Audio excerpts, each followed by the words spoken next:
Well, our defense is looking a little young compared to last year, but a few guys I would say to look out for would be Sterling Swihart and Anthony Fields. They've been putting in the work with me for sure.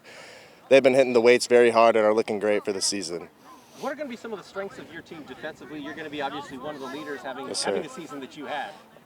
Definitely our interior up front. Our interior up front and our run stop is looking really good, and our secondary is also looking pretty strong too.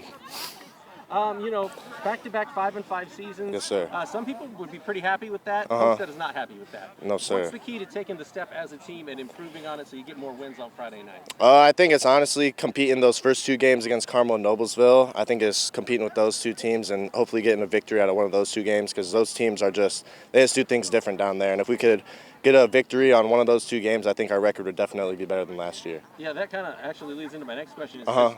The way that the SAC split last year, Yes, sir. you guys dropped North Side and South Side and picked up Carmel and Noblesville. Yeah. So there weren't a